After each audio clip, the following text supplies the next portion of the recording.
언제 전부도 능미자 오늘 모는 전부는 괜찮다 바크로 다른 삼도 실물도 돈바 뒤제 잔라기 점사를 매체로 전이 장금 자거도 기션을 날 지금 분조 자락 소란해 뭔지 또 신기로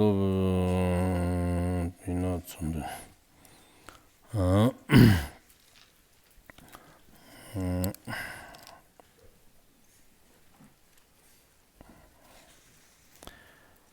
Tenir zıkkım takaram janna santın jadan gyap jimjeki gotili la semji jettenni tangzın gabe yanran ne ba yan namkam tayi kemchid gogne gogtagne khogtsad tomchag neshir jarva na ranchin changwar namkut namkala kongma lemchid gogsir tangwag zı tangzın kyomen pagbiq ne tobirte ne jan nawa kanjir serjerpe gogman jivsha terne larnam gyang Li Wong Hu Zi De Zhi Dang Zhi Dong La Cai Yi Ca Jiang War Ker De Ni Tab Ren Chen Tom Dang Zhi Bi Nam Ka La Shen Dam Tong Te Li Wong Hu Zi De Ne Gyar Tong Cai Yang Kar War De Ni Do Ren Chen Nam Zi Ji Shi Nam Ka La Gong Ma Lem Chi De Jia Nom Shnang Wel Ha Li Wong Hu Zi De Zhi Dong Sar Wa Le Cai Yang Kar War De Ni To Ba Yin Renchen zervar miki namkala, renchen zevar miki namkala,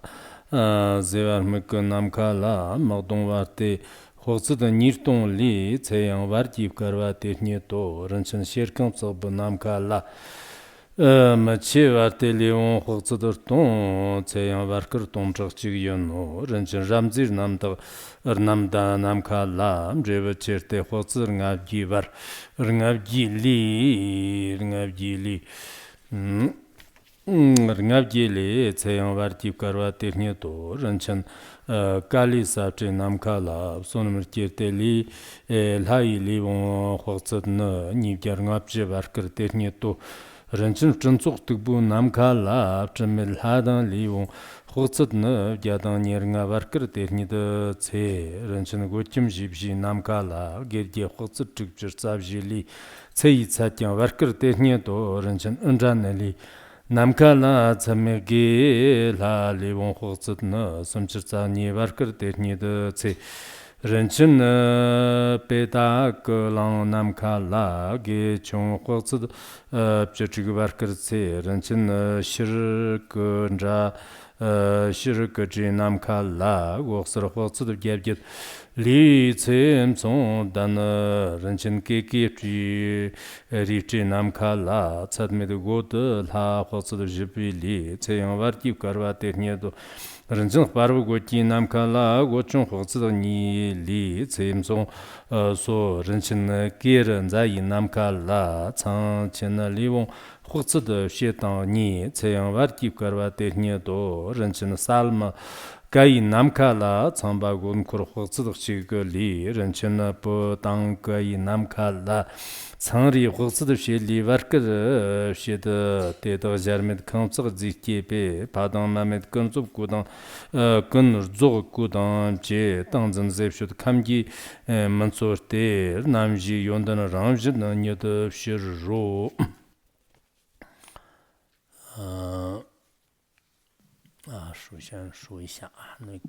Now, first thing first, I would like to make an announcement. Beginning from today, we are entering into Sagadawa according to the Tibetan calendar. The Sagadawa, this particular month, is very auspicious because there are 3 important holidays to commemorate Shakyamuni Buddha, including the birth, the parinirvana, and the day of enlightenment. Therefore, this month has these 3 really important holidays. And that is why in this month, we should practice as much as we can, especially the 400,000 Vajrasattva mantra. It would be the best to complete the 400,000 Vajrasattva mantra within this month, so you can begin from today. In this way, it would be easy for you to complete it because every day you can finish about 10,000 Vajrasattva mantra, and then throughout the whole month you would be able to accumulate the 400,000. There are so many things accumulated around that corner. What is it? It looks quite heavy.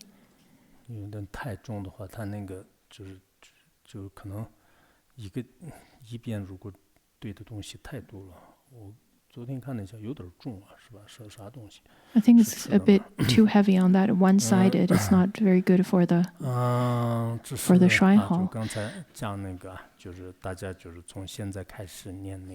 Well, as I said, it would be the best for you to begin your chanting of Vajrasattva mantra. It's quite crucial for you to practice it on your own. Other than that, I don't have other things to address. Yesterday, we talked about the formless realm, and there's one particular place that was quite confusing, and that was on the body of Hungry Ghost and the Bardo body.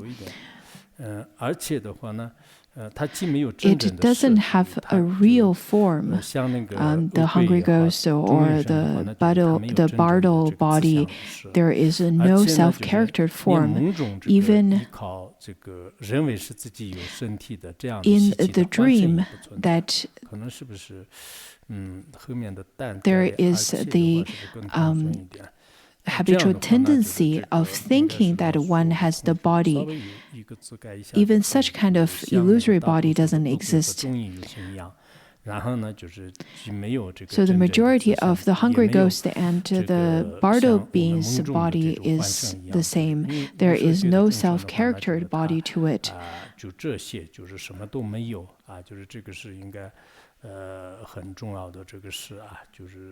Formless beings, they do not have a form. And I believe I read the sutra called the Bardo Sutra, which was translated a long time ago into Chinese, that is. And within it, he talked about how the Buddha went to the formless realm in the neither existence nor non-existence heaven. And after reached there, the celestial beings, upon seeing the Buddha, they were a little terrified. They felt that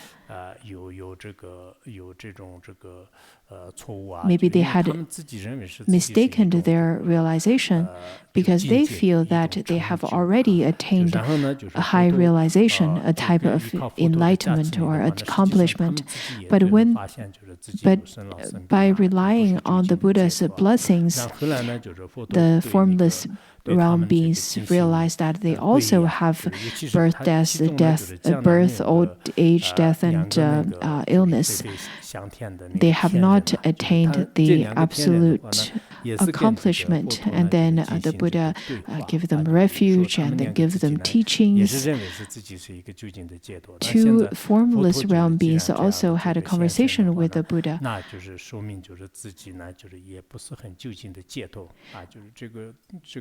The two of them also said that upon seeing the Buddha, it must be that they have not attained the true liberation. I can't quite remember the story anymore, but I remember that the Buddha went to the formless realm and then started to give the formless realm beings Dharma teachings. So there are different records in the sutras talking about the Buddha giving teachings to the formless realm beings. When I looked into the Tibetan Tripitaka, I did not see the Bardo Sutra, but according to the Chinese Tripitaka, there are descriptions and sutras on how the Buddha gave teachings to the formless realm beings. This is the part that I felt it was a little bit confusing and I couldn't go on to explain it. But later, I felt that maybe it's a different meaning. Previously, we've already covered the part on the formless realm, and now we're going to get into the form realm. In terms of the formless realm, we should understand that there is no form that can be seen, and there is no true existence of the place to abide, nor of the beings that abides in certain places. It is rather a very subtle consciousness. Other than the subtle consciousness, there is no form attached to it. As we stated yesterday, according to many sutras and many shastras, when it comes to the celestial beings of the formless realm, they also would come to the human realm to receive the Dharma teachings in front of the Buddha, along with the other realm beings. But the formless realm beings are definitely quite special, quite unique compared to the other realms. And today we will get into the form realm.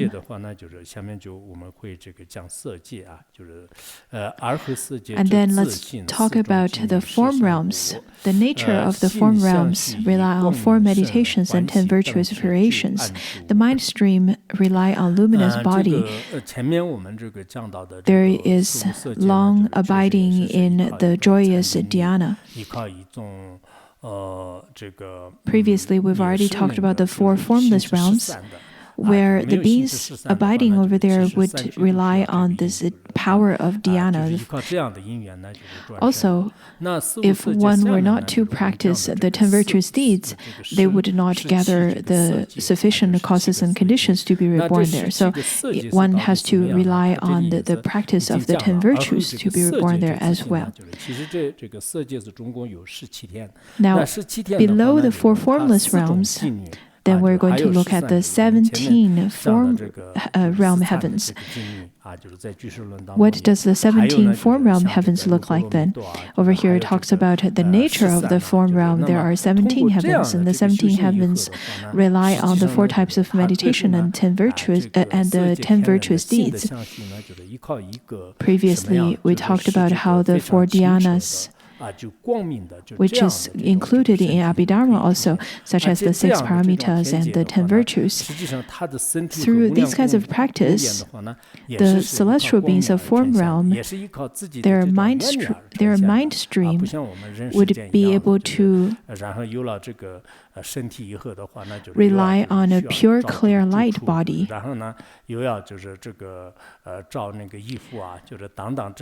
And their body, as well as the infinite palaces, manifest in the way through light, and also manifest through their aspiration. Unlike in the human realm, we have to buy clothing after having this coarse body, and then we have to get a mortgage for our house and for the cars and so on and so forth.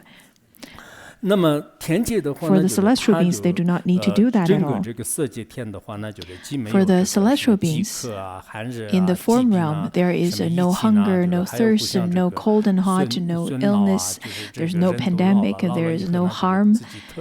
Unlike the beings in the desire realm, where when people get older, one would feel rather quite upset because they lose their good appearance, and the more upset they get, the more they would lose their good appearance. I think it's easier for the Buddhists to accept the aging, but for mundane beings it's very difficult. Let's look at the birth of human beings. They come into this life, this form, with tears, and depart from this world with tears as well. That is why it is indeed quite true that suffering is pervading in the human realm. When the practitioners has certain, of course, attain certain realization, they would be happy even at a later time of their life. There are cases like that. Without Buddhist practices, I believe the human realm would be quite suffering for beings. But the celestial realm, they have nothing to suffer. They have no poverty, no suffering, no war, no jealousy, and no suffering of various kinds. Especially in the form realm heavens, they mainly abide in the bliss that's generated from the dhyana, from meditation. But this kinds of bliss, of course, is not the kind of bliss that we would say that, oh, this is really wonderful, I'm so happy. It is not very coarse, rather it's quite subtle. Therefore, they can abide in the bliss for a long period of time. And the celestial beings in form realm, they have to rely on the 10 virtuous deeds as well. This is quite crucial. After that being said, there are still lots of differences between the different celestial realms or celestial beings. For example, there are the 4 dhyanas, we already know that, and out of each dhyana heavens, there are 3 different heavens. So altogether, there are 12. In terms of the form realm heavens, there are 17 heavens. The 12 dhyana heavens to the mundane beings and the noble beings enjoy the 5 pure heavens. Therefore, we can see that it is because of their various karma or various levels of practice, we can say that.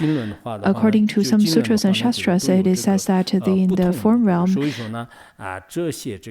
there are 32 types of dhyana heavens. So there are the different numbers or different ways of analyzing it as well. But the general description is that to be reborn in form realm heavens, one has to have the 10 virtuous deeds, without which one would not be able to take rebirth in the celestial realm. I heard that when an old monk was giving the teaching on the Kshitigarbha Sutra, he said that the mother of Shakyamuni Buddha, Queen Maya, took rebirth in the Treasury heaven, relying on her power of merit. If one were to take rebirth to the form realm, to the desire realm heavens, yes, one would be able to rely on their merits and then take rebirth in the heavens of desire realm. But taking rebirth in the form realm, one has to rely on both merit and meditative absorption. By solely relying on the meritorious deeds is not sufficient. Though that being said, in fact, by relying on the 4 immeasurables, one would still be able to take rebirth in the celestial realms or the 10 virtuous deeds. For example, there's a story in Patrul Rinpoche's Words of My Perfect Teacher. It says that the mother and there was one mother and a daughter they were both drowning in the river Ganges, and they both made the aspiration that may the other be survived. Under such kind of kindness, they both took rebirth in the Brahma heaven, though that they both drowned, but they took rebirth in the Brahma heavens. In the form realms, there are the first layer of the realm is heaven of Brahma, the second is priest of Brahma, and the third is great Brahma. With this kind of aspiration, the 2 of them